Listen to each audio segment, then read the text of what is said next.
Good morning, dear students. In previous class we have studied up to the first law of thermodynamics ಅಲ್ವಾ. ಅಪ್ಲಿಕೇಶನ್ಸ್ನ ನೋಡಿದ್ವಿ. ಯಾವುದ್ಯಾವುದು isobaric process, isochoric process, isothermal, adiabatic and cyclic process and work done during those ಪ್ರೋಸೆಸ್ನ ನಾವು ಡಿರೈವೇಷನ್ನ ನೋಡಿದ್ವಿ ಅಲ್ವಾ. Next heat engine. Heat engine means it is a device which continuously convert heat energy to mechanical energy ಅಂತ ಹೇಳ್ತೀವಿ. So ಒಂದು device, ಯಾವುದೋ ಒಂದು ಡಿವೈಸ್ ಅಂತ ತೊಗೊಳ್ತೀವಿ ಅಂದರೆ so which continuously converts heat energy to mechanical energy. So heat mechanical ಎನರ್ಜಿನ ಆಗಿ ಕನ್ವರ್ಟ್ ಮಾಡೋವಂಥ ಒಂದು ಡಿವೈಸ್ನ ನಾವೇನು ಹೇಳ್ತೀವಿ, ಹೀಟ್ ಇಂಜಿನ್ ಅಂತ ಹೇಳ್ತೀವಿ. And it consist of the 3 main parts, that is source, sink and working substance.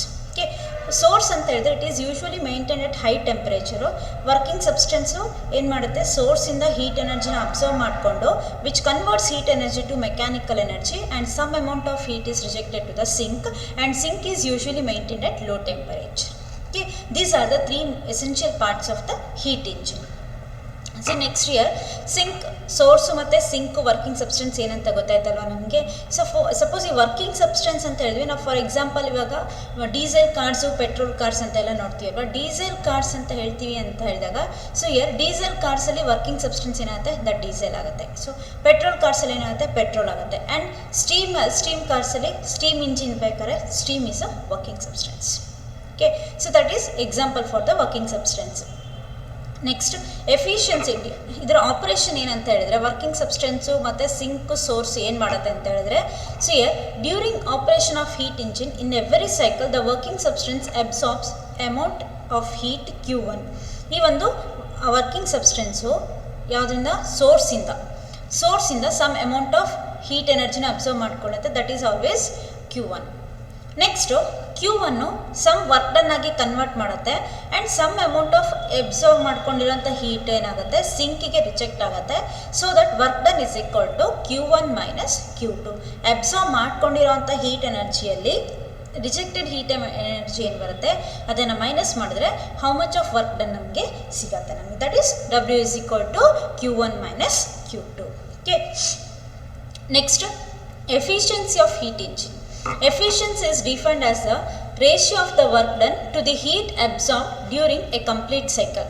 ಎಷ್ಟು ಅಮೌಂಟ್ ಆಫ್ ಹೀಟು ಏನಾಗಿದೆ, ನಮಗೆ ಹೀಟ್ ಅಬ್ಸರ್ವ್ ಆಗಿದೆ, ಅದ್ರ ಜೊತೆಗೆ ಎಷ್ಟು ಅಮೌಂಟ್ ಆಫ್ ವರ್ಕ್ ಡನ್ ಆಗಿದೆ ಅದರ ರೇಷಿಯೋನ ನಾವೇನು ಹೇಳ್ತೀವಿ, ಎಫಿಷಿಯನ್ಸಿ ಅಂತ ಹೇಳ್ತೀವಿ. Here efficiency is defined as eta ಅಂತ ಹೇಳ್ತೀವಿ ನಾವು. And eta is equal to work done. Suppose if W be the work done ಅಂತ ತಗೊಂಡಾಗ ಅಮೌಂಟ್ ಆಫ್ ಹೀಟ್ ಅಬ್ಸರ್ವ್ಡ್ ಯಾವಾಗಲೂ ಏನಾಗಿರುತ್ತೆ, Q1 ಆಗಿರುತ್ತೆ. Okay, next and we know that W is equal to Q1 minus Q2 divided by Q1. Split ಮಾಡ್ಕೊಳ್ಳೋಣ. Q1 by Q1 ಅಂದರೆ 1 minus Q2 by Q1. that is the efficiency of the heat engine ಅಂತ ಹೇಳ್ತೀವಿ. Okay, next obviously if Q2 is 0, eta is equal to 1 or 100% efficient ಅಂತ ಹೇಳ್ತೀವಿ. ಅಂದರೆ Q2 0 ಆಗಬೇಕು ಅಂತ ಹೇಳಿದರೆ ಇಟ್ ಈಸ್ ನೆವರ್ ಪಾಸಿಬಲ್ ಅಥವಾ ಇಂಪಾಸಿಬಲ್, ನೆವರ್ ಎಕ್ಸಿಸ್ಟೆನ್ಸ್ ಅಂತ ಹೇಳ್ತೀವಿ. ಯಾಕಂದರೆ some amount of heat energy ಏನಾಗ್ತಾ ಹೋಗುತ್ತೆ, ಸಿಂಕಿಗೆ ಸ್ವಲ್ಪನಾದರೂ ಹೀಟ್ ಎನರ್ಜಿ ಏನಾಗುತ್ತೆ, ಈ ಒಂದು ಸಿಂಕಿಗೆ ರಿಜೆಕ್ಟ್ ಆಗ್ತಾ ಹೋಗುತ್ತೆ. 100% ಎಫಿಷಿಯನ್ಸಿ ನಮಗೆ ಎಲ್ಲೂ ಕೂಡ ಯಾವ ಇಂಜಿನಲ್ಲೂ ಕೂಡ ಸಿಗಲ್ಲ.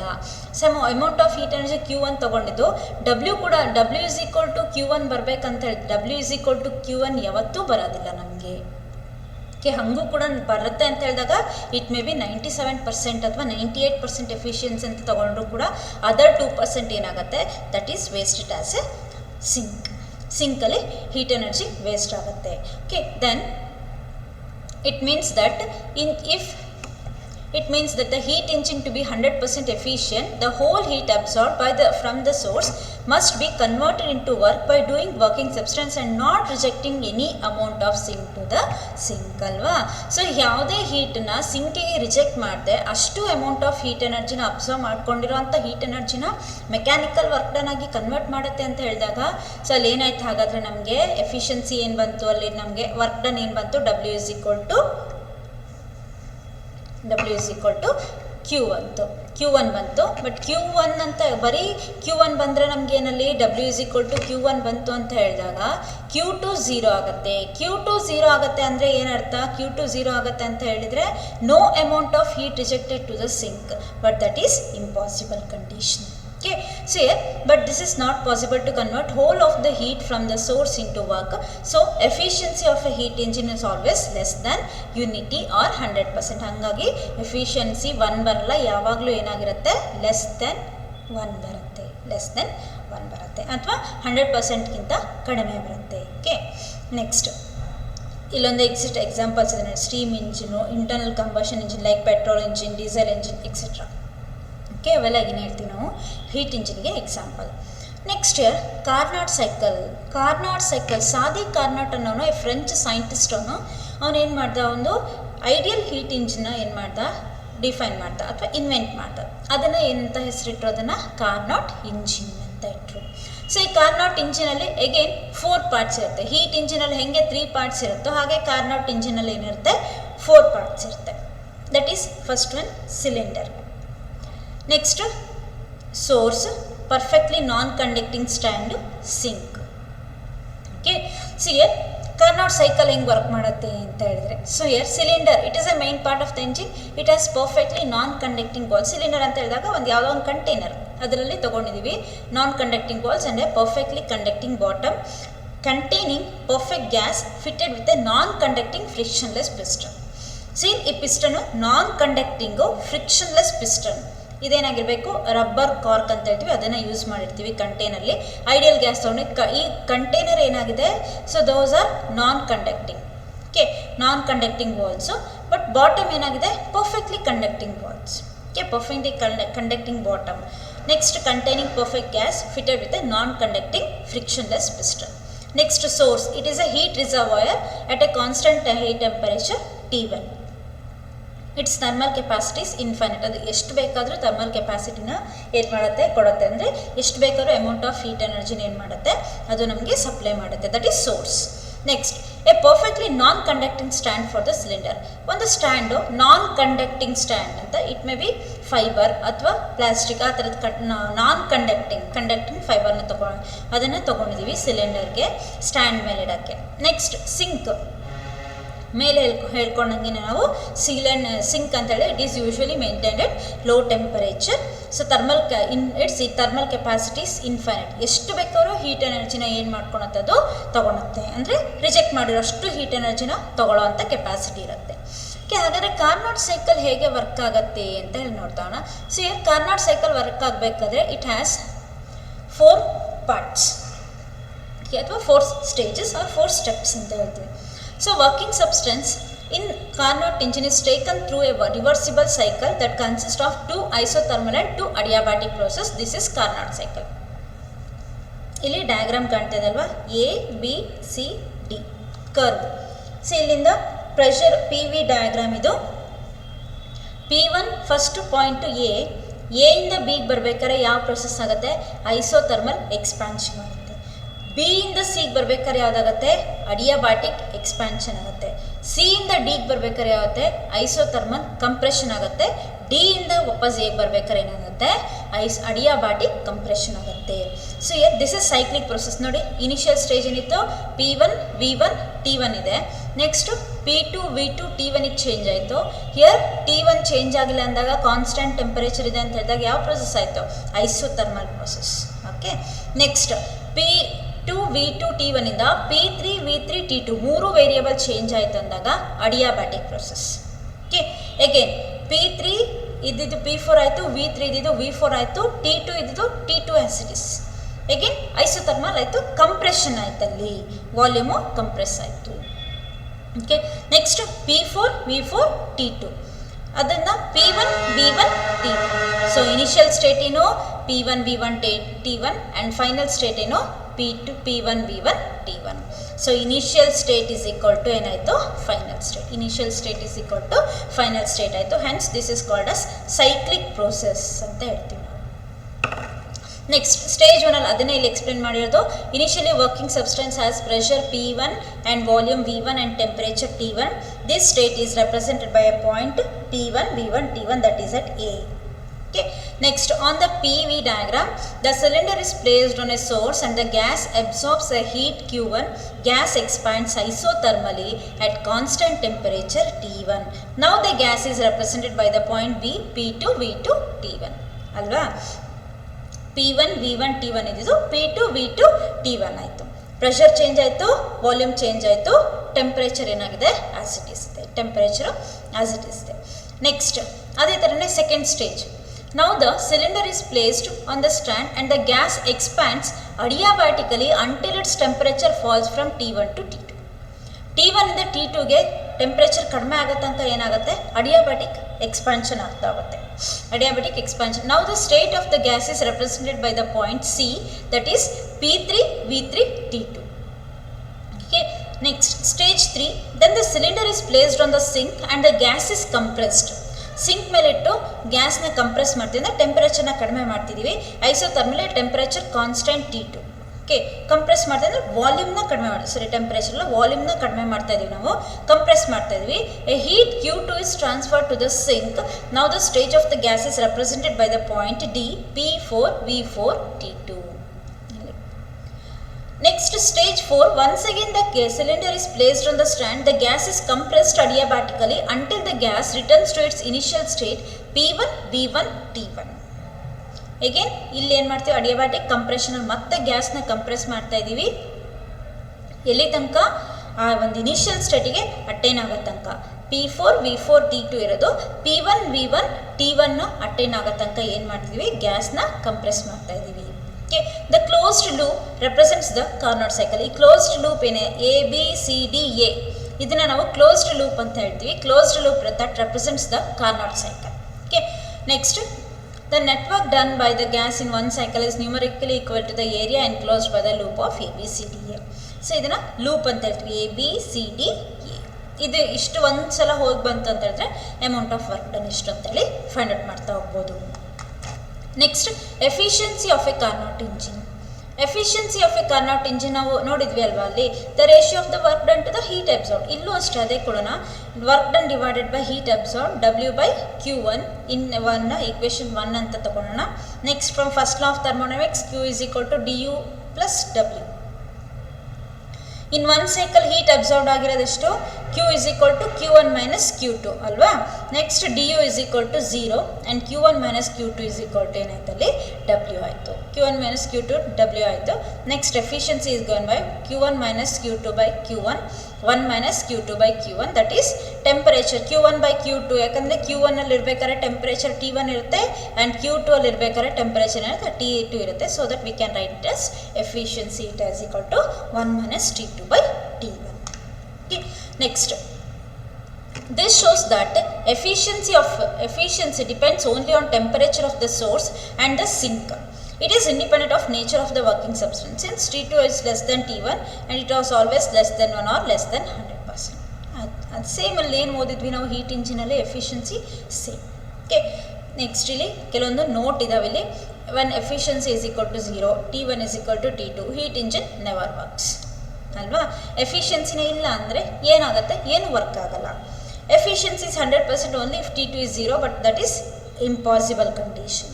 Okay, next absolute zero temperature may be defined as the temperature of the sink for which efficiency of Carnot engine is 100%.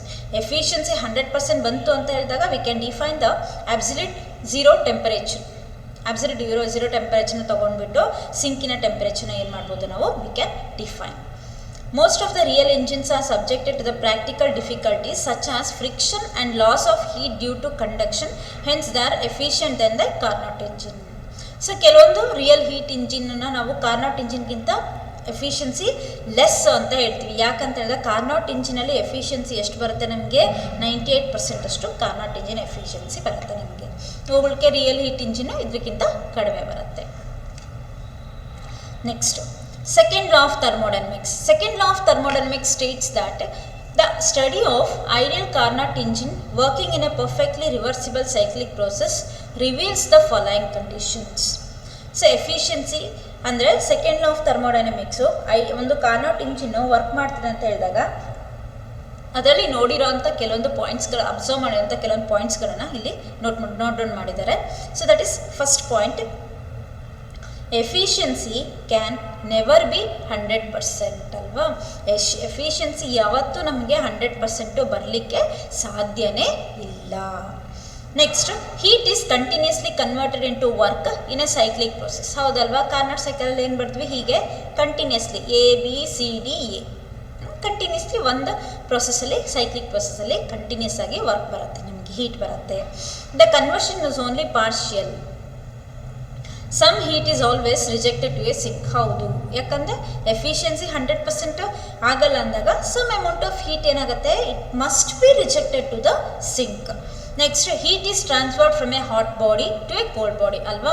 Hot body ಯಾವಾಗಲೂ ಅಷ್ಟೇ, ಹೀಟು ಯಾವಾಗಲೂ ಹಾಟ್ ಎಂಡಿಂದ ಕೋಲ್ಡ್ ಎಂಡಿಗೆ ಏನಾಗುತ್ತೆ, ಫ್ಲೋ ಆಗುತ್ತೆ. ಅದು ಬಿಟ್ಟು ಕೋಲ್ಡ್ ಎಂಡಿಂದ ಹಾಟ್ ಎಂಡಿಗೆ ಫ್ಲೋ ಆಗಲಿಕ್ಕೆ ಸಾಧ್ಯ ಇಲ್ಲ. Okay, next the engine never works if the source and sink are at same temperature, obviously. So ಯಾಕಂದರೆ ವರ್ಕಿಂಗ್ ಸಬ್ಸ್ಟೆನ್ಸ್ ಏನು ಮಾಡಬೇಕು, it should absorbs heat from the ಸೋರ್ಸಿಂದ ಹೀಟ್ನ ಅಬ್ಸಾರ್ಬ್ ಮಾಡ್ಕೋಬೇಕಂತ ಹೇಳಿದಾಗ ಆ ಸಿಂಕಲ್ಲಿ ಟೆಂಪರೇಚರ್ ಏನಾಗಿರಬೇಕು, it should be very low. ಸೋರ್ಸಿನ ಟೆಂಪರೇಚರ್ ಏನಾಗಿರಬೇಕು, it should be very high. ಅವಾಗ ಏನಾಗುತ್ತೆ, ನಮಗೆ ಸೋರ್ಸಿಂದ ಅಬ್ಸಾರ್ಬ್ ಮಾಡ್ಕೊಳ್ಳಿಕ್ಕೆ ಮಾತ್ರ ಸಾಧ್ಯ. A heat engine cannot derive work continuously from a body by just cooling it to a temperature less than the surroundings. Surrounding ಟೆಂಪರೇಚರ್ಗಿಂತ ಇದ್ರ ಸೋರ್ಸಿನ ಟೆಂಪರೇಚರು ಕಡಿಮೆ ಮಾಡ್ತಾ ಹೋಗ್ತಿದ್ದೀವಿ ಅಂತ ಹೇಳಿದಾಗ it is impossible to get continuous supply of work. Okay, engine work ಮಾಡಲ್ಲ ಅದು. Next, the reversibility of a Carnot cycle indicates that heat can be transferred from a cold body to a hot body by doing external work on the engine. ಅಂದರೆ hot ಬಾಡಿಯಿಂದ cold ಬಾಡಿಗೆ ಏನು ಮಾಡ್ಬೋದು, transfer ಮಾಡ್ಬೋದು ಹೀಟ್ನ. But cold ಬಾಡಿಯಿಂದ hot ಬಾಡಿಗೆ transfer ಮಾಡಲಿಕ್ಕೆ ಏನು ಬೇಕು ನಮಗೆ, we need extra energy, that is external work done. Extra engine ಮೇಲೆ ಎಕ್ಸ್ಟ್ರಾ ವರ್ಕು ಏನಾಗುತ್ತೆ ಬಿದ್ದರೆ ಮಾತ್ರ ಅದು ಕೋಲ್ಡ್ ಬಾಡಿಯಿಂದ ಹಾಟ್ ಬಾಡಿಗೆ ಹೀಟ್ ಏನಾಗುತ್ತೆ, ಟ್ರಾನ್ಸ್ಫರ್ ಆಗುತ್ತೆ. Thus, natural direction of flow of heat is from a body at higher temperature to a lower temperature. ಅಲ್ವಾ, naturally we know that hot ಬಾಡಿಯಿಂದ ಕೋಲ್ಡ್ ಬಾಡಿಗೆ ಏನಾಗುತ್ತೆ, ನಮಗೆ ಎನರ್ಜಿ ಫ್ಲೋ ಆಗುತ್ತೆ. The reverse process is unnatural. ಈ reverse process ಅಂದರೆ cold ಬಾಡಿಯಿಂದ hot ಬಾಡಿಗೆ ನಾವು ಇದನ್ನು ಏನು ಮಾಡೋದು, ಟ್ರಾನ್ಸ್ಫರ್ ಮಾಡೋದು heat, that is unnatural. Natural ಆಗಿ ಮಾಡಲಿಕ್ಕೆ ಸಾಧ್ಯನೇ ಇಲ್ಲ ನಮಗೆ. It is possible only at the expense of work. Some of the external work done ಆದರೆ ಮಾತ್ರ ಸಾಧ್ಯ.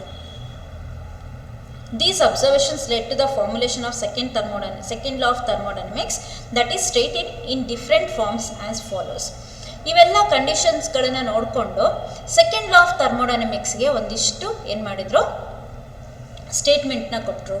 ಏನಪ್ಪ ಸೆಕೆಂಡ್ ಲಾ ಆಫ್ ಥರ್ಮೋಡೈನಮಿಕ್ಸ್ಗೆ ಸ್ಟೇಟ್ಮೆಂಟ್ ಅಂತ ಹೇಳಿದ್ರೆ, so Kelvin Planck statement. Kelvin ಮತ್ತು ಪ್ಲ್ಯಾಂಕ್ ಅನ್ನೋರು ಇಬ್ಬರು ಸೇರಿಬಿಟ್ಟು ಒಂದು ಸ್ಟೇಟ್ಮೆಂಟ್ ಕೊಟ್ಟರು. That is, it is impossible to construct heat engine that operating in a cycle produces no other effect than the absorption of heat from a body and the performance of an equal amount of work. ಅಂದರೆ it is impossible to construct a heat engine that operating in a cycle produces no other effect than the absorption of heat from the body. ಅಂದರೆ ಸೋರ್ಸಿಂದ absorb ಮಾಡ್ಕೊಳ್ದೇನೆ ಬೇರೆ ಯಾವುದೇ ಎಫೆಕ್ಟಿಂದನೂ ಹೀಟ್ನ ತೊಗೊಂಡ್ಬಿಟ್ಟು ಏನು ಮಾಡೋಕ್ಕಾಗಲ್ಲ, so mechanical ಎನರ್ಜಿಯಾಗಿ convert ಮಾಡೋಕ್ಕಾಗಲ್ಲ ಅಥವಾ work done ಆಗಿ convert ಮಾಡೋಕ್ಕಾಗಲ್ಲ ಅಂತ ಹೇಳಿದರು.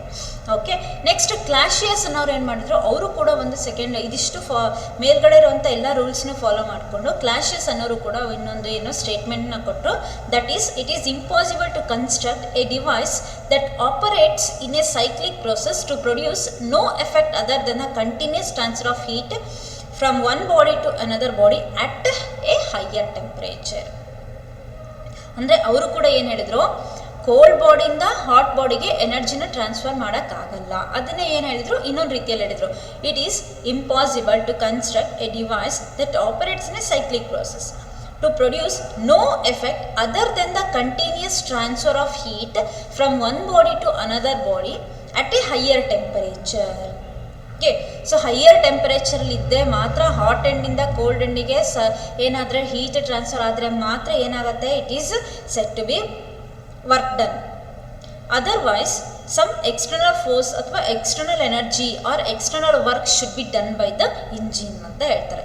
ಅವೆರಡೂ ಕೂಡ ಸ್ಟೇಟ್ಮೆಂಟು ಕೆಲ್ವಿನ್ ಮತ್ತು ಪ್ಲ್ಯಾಂಕಿನ statement. Okay, next application. Second law of thermodynamics ನಾವು ಎಲ್ಲಿ ನೋಡ್ತೀವಿ ಅಂತ ಹೇಳಿದರೆ, so second law of thermodynamics ನಾವು ಬರೀಬೇಕಾದ್ರೆ ರೆಫ್ರಿಜರೇಟರ್ಸ್ ಅಂತ ಹೇಳ್ತೀವಿ ನಾವು.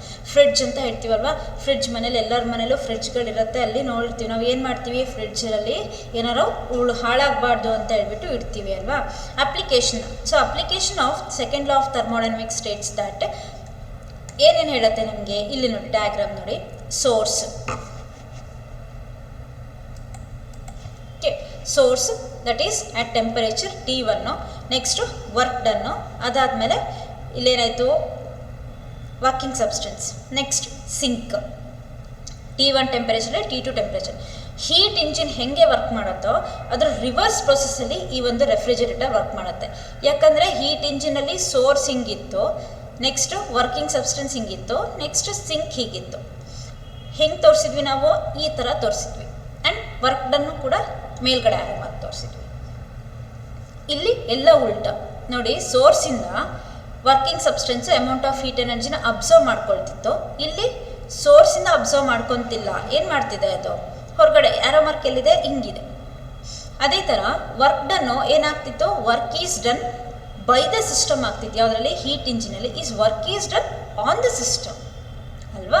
ನೆಕ್ಸ್ಟ್ ಅದೇ ಥರ ಸಿಂಕಿಗೆ some amount of heat reject ಏನಾಗ್ತಿತ್ತು, ಎನರ್ಜಿ ರಿಜೆಕ್ಟ್ ಆಗ್ತಿತ್ತು. ಬಟ್ ಸಿಂಕಲ್ಲಿ ಏನಾಗಿದೆ, ಸಿಂಕಿಂದಲೇ ಎನರ್ಜಿ ಏನಾಗ್ತಿದೆ, ಅಬ್ಸರ್ವ್ ಆಗ್ತಿದೆ. ಹೀಟ್ ಇಂಜಿನ್ ಹೆಂಗೆ ವರ್ಕ್ ಮಾಡುತ್ತೋ ಅದ್ರದ್ದು ಎಕ್ಸಾಕ್ಟ್ಲಿ ಆಪೋಸಿಟ್ ವೇಯಲ್ಲಿ ಏನು ಮಾಡುತ್ತೆ ರೆಫ್ರಿಜರೇಟರ್ಸು ವರ್ಕ್ ಮಾಡ್ತಾ ಹೋಗುತ್ತೆ. ಅಂದರೆ ಸಿಂಕಿಂದ ಕೋಲ್ಡ್ ಎನರ್ಜಿನ ಅಬ್ಸರ್ವ್ ಮಾಡಿಕೊಂಡು ಕಂಪ್ರೆಸ್ ಮಾಡಿ, ರೆಫ್ರಿಜರೇಟರಲ್ಲಿ ಅಲ್ಲಿ ಕಂಪ್ರೆಸರ್ ಅಂತ ಇರುತ್ತೆ, ಕಂಪ್ರೆಸ್ ಮಾಡಿ ನೆಕ್ಸ್ಟು ಅದಾದಮೇಲೆ ಆಬ್ಜೆಕ್ಟಲ್ಲಿರೋವಂಥ ಹೀಟ್ ಎನರ್ಜಿನ ಹೊರಗಡೆ ಬಿಡುತ್ತೆ. So that is about the working of the refrigerators. So here working ಇದೆ ನೋಡಿ ಇಲ್ಲಿ. A refrigerator is a heat engine running in a reverse order. That is transfer of heat from a cold body to hot body. Cold ಬಾಡಿಯಿಂದ hot ಬಾಡಿಗೆ ಏನು ಮಾಡಬೇಕು, ನಾವು transfer ಮಾಡಬೇಕು ಎನರ್ಜಿನ ಅಂತ ಹೇಳಿದಾಗ it is naturally impossible. But we can do the possible in some possible conditions. Possible ಕಂಡೀಷನ್ಸ್ನ ಮಾಡ್ಕೊಬೋದು ಯಾವಾಗ, ಅದು when the work is done by the substance, okay, by the working substance due to the external work done. ಅಥವಾ ಹೊರಗಡೆ ಇರೋವಂಥ ಒಂದು ಏಜೆನ್ಸಿನ ತಗೊಂಡು help ತಗೊಂಡು ವರ್ಕ್ ಮಾಡ್ತೀವಿ ಅಂತ ಹೇಳಿದಾಗ ಏನಾಯಿತು, ನಮಗೆಲ್ಲಿ ಕೋಲ್ಡ್ ಎನರ್ಜಿಯಿಂದ ಹಾಟ್ ಎನರ್ಜಿಗೆ ಎನರ್ಜಿ ಟ್ರಾನ್ಸ್ಫರ್ ಆಗ್ತಾ ಹೋಗುತ್ತೆ. So here the working substance in a refrigerator is vapours of some low boiling point liquid such as ammonia or difluoromethane ಅಂತ ಹೇಳ್ತೀವಿ. ಸೊ ನಮಗೆ ಹಾಗಾದರೆ ರೆಫ್ರಿಜರೇಟರ್ಸಲ್ಲಿ ನಾವು ನೋಡಿರ್ತೀವಿ, ಅದರಲ್ಲಿ ಒಂದು ಕಂಡೆನ್ಸರ್ ಅಂತ ಇರುತ್ತೆ. ಕಂಡೆನ್ಸರೇ that is a main part. Condenser ಹೋಯ್ತು ಅಂದರೆ ರೆಫ್ರಿಜರೇಟರು ವರ್ಕ್ ಮಾಡಲ್ಲ. ಆ ಕಂಡೆನ್ಸರಲ್ಲಿ ವರ್ಕಿಂಗ್ ಸಬ್ಸ್ಟೆನ್ಸ್ ಆಗಿ ಏನು ಯೂಸ್ ಮಾಡಿರ್ತಾರೆ, vapours of low boiling point liquid, ammonia ಇರ್ಬೋದು, ಡೈಫ್ಲೋರೋಮೀಥೇನ್ ಇರ್ಬೋದು. ಆ ಲೋ ಬಾಯ್ಲಿಂಗ್ ಪಾಯಿಂಟ್ ಇರೋ ಅಂಥ ಒಂದು ಲಿಕ್ವಿಡ್ನ ಏನು ಮಾಡಿರ್ತಾರೆ, ವೇಪರ್ ಫಾರ್ಮಿಗೆ ಕನ್ವರ್ಟ್ ಮಾಡಿ ಅದನ್ನು ಯೂಸ್ ಮಾಡಿರ್ತಾರೆ ವರ್ಕಿಂಗ್ ಸಬ್ಸ್ಟೆನ್ಸ್ ಆಗಿ. It absorbs an amount of heat Q2 from A cold body ಅಥವಾ ಫ್ರೀಝರು ಅಥವಾ ಫುಡ್ ಕಂಟೈನರು. ಈಗ ಯಾವುದೋ ಒಂದು ಫುಡ್ಡನ್ನು ನಾವು ಕೋಲ್ಡ್ ಆಗಬೇಕು ಅಂತ ಹೇಳ್ತೀವಿ, ಅದರಲ್ಲಿರೋಂಥ ಎನರ್ಜಿನ ಏನು ಮಾಡುತ್ತೆ, ಅಬ್ಸರ್ವ್ ಮಾಡ್ಕೊಳುತ್ತೆ. ಸೊ ಅಬ್ಸರ್ವ್ ಮಾಡಿಕೊಂಡು ನೆಕ್ಸ್ಟು ಅದನ್ನೇನು ಮಾಡುತ್ತೆ, ಫಸ್ಟ್ ಇಟ್ಟಾಗ ಸೊ ಇಲ್ಲಿ ಸಿಂಕಲ್ಲಿರೋಂಥ ಕೋಲ್ಡ್ ಎನರ್ಜಿನ ಅದಕ್ಕೆ ಟ್ರಾನ್ಸ್ಫರ್ ಮಾಡುತ್ತೆ. ನೆಕ್ಸ್ಟು ಅದರಲ್ಲಿರೋಂಥ ಹೀಟ್ ಎನರ್ಜಿನ ಏನು ಮಾಡುತ್ತೆ, ಸೋರ್ಸಿಗೆ ವಾಪಸ್ ಬಿಡುತ್ತೆ ನಮಗೆ. ಸೊ ಆ ವರ್ಕ್ ಡನ್ ಯಾವ್ದು ಮಾಡೋದು, ಈ ಕಂಪ್ರೆಸರ್ ಮಾಡೋದು. Okay, with an amount of work done on it by the compressor and rejects an amount of heat Q1. Q1 amount heat ಏನಾಗುತ್ತೆ, ರಿಜೆಕ್ಟ್ ಆಗುತ್ತೆ ಟು ದಿ ಹಾಟ್ ಬಾಡಿ ಅಥವಾ surrounding during each cycle. ಪ್ರತಿ ಒಂದು ಸೈಕಲಿಗೂ ಈ ಥರ operation ಆಗ್ತಾ ಹೋಗುತ್ತೆ. Okay, the ratio of quantity of heat Q2 extracted per cycle from the contents of the refrigerator to the work done by the compressor is known as coefficient of performance ಅಂತ ಹೇಳಿ. ಅಲ್ಲಿ ಏನು ಹೇಳಿದ್ವಿ ನಾವು, efficiency ಅಂತ ಹೇಳಿದ್ವಿ, ಅದೇನೇ ಇಲ್ಲೇನು ಹೇಳ್ತೀವಿ, coefficient of performance ಅಂತ ಹೇಳ್ತೀವಿ. coefficient of performance is defined as beta ಅಂತ ಹೇಳ್ತೀವಿ. beta is equal to amount of heat absorbed divided by work. Heat absorbed is to Q2 divided by W, and W is equal to Q1 by minus Q2. ಗೊತ್ತಿದೆ ನಮ್ಗೆ work ಡನ್ನು, Q2 divided by Q1 minus Q2. ಮತ್ತು ಇಲ್ಲಿ ಇದನ್ನು divide ಮಾಡ್ಕೊಳಕ್ಕೆ ಬರಲ್ಲ. Okay, next are beta is equal to if T2 be the temperature and T1 be the temperature at Q2 and Q1 respectively, then beta can be written as beta is equal to T2 by T1 minus T2 ಅಂತ ಬರೀತೀವಿ. In some case alpha ಅಂತ represent ಮಾಡ್ತಾರೆ. So that is also called as coefficient of performance ಅಂತ ಹೇಳ್ತೀವಿ. So that's about the refrigerators ಅಂತ ಹೇಳ್ತೀವಿ, ಅಥವಾ heat pump. ಯಾಕೆ ಇವನ್ನ ಹೀಟ್ ಪಂಪ್ ಅಂತ ಹೇಳ್ತೀವಿ ಅಂತ ಹೇಳಿದ್ರೆ, ಸೊ ರೆಫ್ರಿಜರೇಟರ್ ಸೈಡಿಗೆ ಹೋಗಿ ನಿಂತ್ಕೊಂಡ್ರೆ ನಮ್ಗೊಂದು ಸ್ವಲ್ಪ ಬಿಸಿ ಫೀಲ್ ಆಗುತ್ತೆ. ಯಾಕೆ ಹಾಟ್ ಫೀಲ್ ಆಗುತ್ತೆ, ಯಾಕೆ ಅಂತ ಹೇಳಿದರೆ ಅಲ್ಲಿ ನಮ್ಗೆ ಏನಾಗಿರುತ್ತೆ, ಈಗ ಯಾವುದೋ ಒಂದು ಸಬ್ಸ್ಟೆನ್ಸ್ ನಾವು ಕೋಲ್ಡ್ ಆಗಬೇಕಾದ್ರೆ ಇಡ್ತೀವಿ ಅಂತ ಹೇಳಿದಾಗ, suppose if it is in a room temperature ಇರುತ್ತೆ, ಅದು ಕೂಲ್ ಆಗಬೇಕಂದಾಗ ರೂಮ್ ಟೆಂಪರೇಚರು 25 ಡಿಗ್ರಿ ಸೆಲ್ಸಿಯಸ್ ಇರುತ್ತೆ ಅಂತ ಇಟ್ಕೋಣ. ಆ ರೂಮ್ ಟೆಂಪರೇಚರ್ ಇಲ್ಲನ ಒಂದು ಸಬ್ಸ್ಟೆನ್ಸ್ನ ಟೆಂಪರೇಚರ್ನ ಅಬ್ಸರ್ವ್ ಮಾಡಿಕೊಂಡು ಫ್ರೀಸರಲ್ಲಿರೋಂಥ ಟೆಂಪರೇಚರ್ನ ಆ ಸಬ್ಸ್ಟೆನ್ಸಿಗೆ ಏನು ಮಾಡುತ್ತೆ, ಟ್ರಾನ್ಸ್ಫರ್ ಮಾಡುತ್ತೆ. ನೆಕ್ಸ್ಟು ಆ ಆಬ್ಜೆಕ್ಟಿಂದ ಹೀಟ್ ಎನರ್ಜಿನ ತೊಗೊಂಡಿರೋದನ್ನು ಅದಕ್ಕೆ ಬಿಡುತ್ತೆ, ನಮಗೆ ಸೋರ್ಸಿಗೆ ಬಿಡುತ್ತೆ. ಅವಾಗ ಏನಾಯಿತು, ನಮಗೆ ಆ ರೆಫ್ರಿಜರೇಟರ್ ಸೈಡಿಗೆ ನಿಂತ್ಕೊಂಡ್ರೆ ಒಂಚೂರು ನಮಗೆ ಬಿಸಿ ಅನಿಸುತ್ತೆ. ಯಾಕೆಂದರೆ ನಾವು ರೆಫ್ರಿಜರೇಟರಲ್ಲಿ ಇಟ್ಟಾಗ ಸೋರ್ಸಿಗೆಲ್ಲ ಹೊರಗಡೆ ಬರ್ತಾ ಹೋಗುತ್ತೆ ನಮಗೆ. ಆದರೆ ರೆಫ್ರಿಜರೇಟರ್ ಹಿಂದ್ಗಡೆ ಒಂದು ಕಂಡೆನ್ಸರ್ ಅಂತ ದೊಡ್ಡ ರೌಂಡ್ ಬಾಕ್ಸ್ ಇರುತ್ತೆ. ಆ ಬಾಕ್ಸ್ನ ನೋಡಿ ಬೇಕಾದರೆ ಕಂಡೆನ್ಸರ್ ಅಂತ ಹೇಳ್ತೀವಿ. So that is a main working substance in the refrigerator. ಅರ್ಥ ಆಯ್ತಾ? Okay, that's about the chapter thermodynamics chapter ಇಲ್ಲಿಗೆ ಕಂಪ್ಲೀಟ್ ಆಯಿತು. ಇವತ್ತು ಏನೇನು ಓದಿದ್ವಿ ನಾವು, ಥರ್ಮೋಡೈನಮಿಕ್ಸಲ್ಲಿ ಅಪ್ಲಿಕೇಶನ್ಸ್ನ ನೋಡಿದ್ವಿ. ಯಾವುದೋ ಸೆಕೆಂಡ್ ಲಾ ಆಫ್ ಥರ್ಮೋಡೈನಮಿಕ್ಸ್ನ ಅಪ್ಲಿಕೇಶನ್ಸ್ ನೋಡಿದ್ವಿ. Kelvin Planck statement, Clausius statement, ಅದಾದಮೇಲೆ ಹೀಟ್ ಇಂಜಿನ್ ಅಂತ ಹೇಳಿ ನೋಡಿದ್ವಿ ಅಲ್ವಾ. So that's about the chapter of the thermodynamics. In next class we will go to the another chapter. Okay, thank you.